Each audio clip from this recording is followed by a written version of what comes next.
The History of English in 10 minutes. Chapter 1. Anglo-Saxon, or Whatever Happened to the Jutes. The English language begins with the phrase, "Up yours, Caesar," as the Romans leave Britain, and a lot of Germanic tribes start flooding in. Tribes such as the Angles and the Saxons, who together gave us the term Anglo-Saxon, and the Jutes, who didn't. The Romans left some very straight roads behind, but not much of their Latin language. The Anglo-Saxon vocab was much more useful, as it was mainly words for simple, everyday things like house, woman, loaf, and werewolf. 4 of our days of the week were named in honour of Anglo-Saxon gods. They didn't bother with Saturday, Sunday and Monday, as they'd all gone off for a long weekend. While they were away, Christian missionaries stole in, bringing with them leaflets about jumble sales and more Latin. Christianity was a hit with the locals and made them much happy to take on funky new words from Latin like martyr, bishop and font. Along came the Vikings, with their action man words like drag, ransack, thrust and die. They may have raped and pillaged, but they were also into give and take, 2 of around 2,000 words they gave English, as well as the phrase, "Watch out for that man with the enormous axe." Chapter 2. The Norman Conquest, or Excuse My English. 1066. True to his name, William the Conqueror invades England, bringing new concepts from across the Channel like the French language, the Doomsday Book and the duty-free Gauloise multipack. French was de rigueur for all official business, with words like judge, jury, evidence and justice coming in and giving John Grisham's career a kick-start. Latin was still used ad nauseam in church, but the common man spoke English, able to communicate only by speaking more slowly and loudly until the others understood him. Words like cow, sheep and swine come from the English-speaking farmers, while the à la carte versions, beef, mutton and pork, come from the French-speaking toffs, beginning a long-running trend for restaurants having completely indecipherable menus. All in all, the English absorbed about 10,000 new words from the Normans, though they still couldn't grasp the rules of cheek-kissing. The bonhomie all ended when the English nation took their new warlike lingo of armies, navies and soldiers and began the 100 Years' War against France. It actually lasted 116 years, but by that point no one could count any higher in French, and English took over as the language of power. Chapter 3. Shakespeare, or a plaque on both his houses. As the dictionary tells us, about 2,000 new words and phrases were invented by William Shakespeare. He gave us handy words like eyeball, puppy dog and anchovy, and more show-offy words like dauntless, besmirch and lackluster. He came up with the word alligator, soon after he ran out of things to rhyme with crocodile. And a nation of tea drinkers finally took him to their hearts when he invented the hobnob. Shakespeare knew the power of catchphrases as well as biscuits.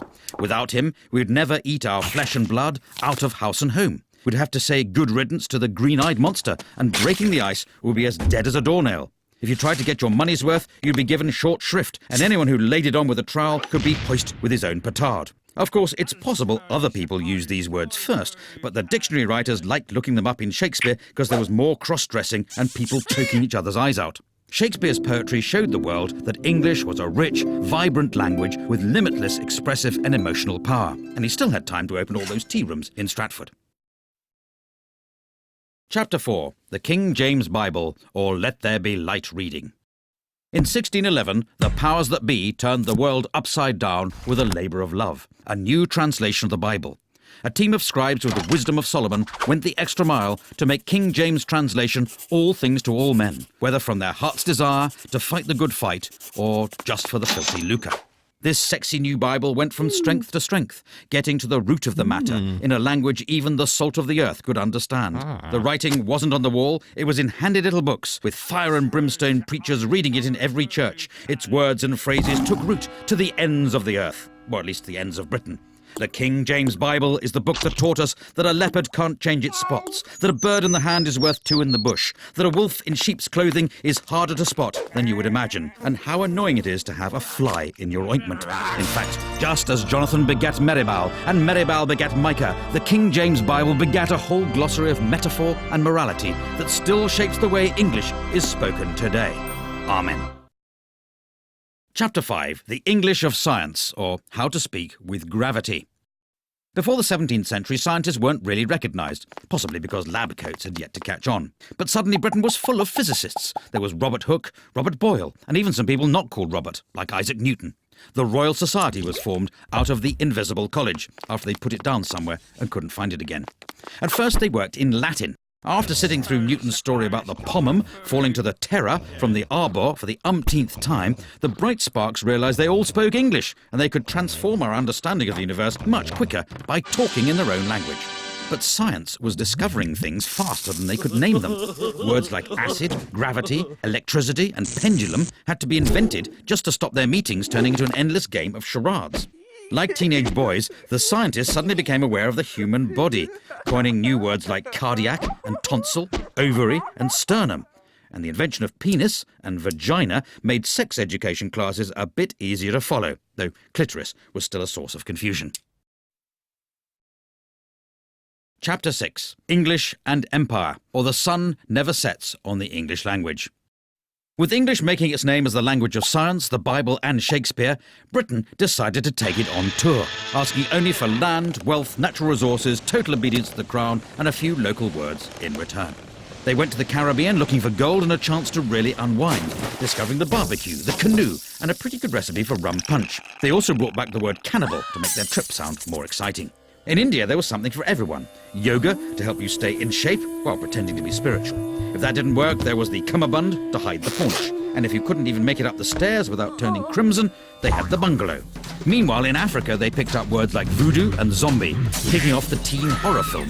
From Australia, English took the words nugget, boomerang, and walkabout, and in fact the whole concept of chain pubs. All in all, between toppling Napoleon and the First World War, the British Empire gobbled up around 10 million square miles, 400 million people, and nearly 100,000 gin and tonics, leaving new varieties of English to develop all over the globe. Chapter 7. The Age of the Dictionary, or the Definition of a Hopeless Task. With English expanding in all directions, along came a new breed of men called lexicographers, who wanted to put an end to this anarchy, a word they defined as what happens when people spell words slightly differently from each other. One of the greatest was Dr. Johnson, whose Dictionary of the English Language took him 9 years to write. It was 18 inches tall and contained 42,773 entries, meaning that even if you couldn't read, it was still pretty useful if you wanted to reach a high shelf.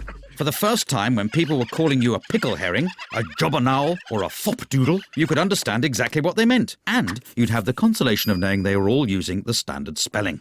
Try as he might to stop them, words kept being invented, and in 1857 a new book was started that would become the Oxford English Dictionary. It took another 70 years to be finished after the first editor resigned to be an archbishop. The second died of TB, and the third was so boring that half his volunteers quit, and one of them ended up in an asylum. It eventually appeared in 1928, and it's continued to be revised ever since, proving the whole idea you can stop people making up words is complete snuff bumble. Chapter 8. American English, or not English, but somewhere in the ballpark. From the moment Brits first landed in America, they needed names for all the new plants and animals, so they borrowed words like raccoon, squash and moose from the Native Americans, as well as most of their territory. Waves of immigrants fed America's hunger for words. The Dutch came sharing coleslaw and cookies, probably as a result of their relaxed attitude to drugs. Later, the Germans arrived selling pretzels from delicatessens, and the Italians arrived with their pizza, their pasta and their mafia, just like Mama used to make. America spread a new language of capitalism, getting everyone worried about the break-even and the bottom line, whether they were blue chip or white collar. The commuter needed a whole new system of freeways, subways and parking lots, and quickly, before words like merger and downsizing could be invented. American English drifted back across the pond as Brits got the hang of their cool movies and their groovy jazz. There were even some old forgotten English words that lived on in America, so they carried on using fall, faucets, diapers and candy, while the Brits moved on to autumn, taps, nappies and NHS dental care. Chapter 9. Internet English, or Language Reverts to Type. In 1972, the first email was sent. Soon the internet arrived, a free global space to share information, ideas and amusing pictures of cats. Before the internet, English changed through people speaking it, but the net brought typing back into fashion and hundreds of cases of repetitive strain injury. Nobody had ever had to download anything before, let alone use a toolbar, and the only time someone set up a firewall, it ended with a massive insurance claim and a huge pile of charred wallpaper. Conversations were getting shorter than the average attention span. Why bother writing a sentence when an abbreviation would do and leave you more time to blog, poke and reboot when your hard drive crashed? In my humble opinion, became IMHO. By the way, became BTW, and if we're honest that life-threatening accident was pretty hilarious, simply became fail. Some changes even passed into spoken English. For your information, people frequently ask questions like, how can LOL mean laugh out loud and lots of love? But if you're going to complain about that, then UG2BK. Chapter 10. Global English, or whose language is it anyway? In the 1500 years since the Romans left Britain, English has shown a unique ability to absorb, evolve, invade, and if we're honest, steal. After foreign settlers got it started, it grew into a fully fledged language all of its own, before leaving home and travelling the world, first via the high seas, then via the high-speed broadband connection, pilfering words from over 350 languages and establishing itself as a global institution. All this despite a written alphabet that bears no correlation to how it sounds and a system of spelling that even Dan Brown couldn't decipher. Right now, around 1.5 billion people speak English. Of these, about a quarter are native speakers, a quarter speak it as their second language, and half are able to ask for directions to a swimming pool. There's Hinglish, which is Hindi English, Chinglish, which is Chinese English, and Singlish, which is Singaporean English, and not that bit where they speak in musicals.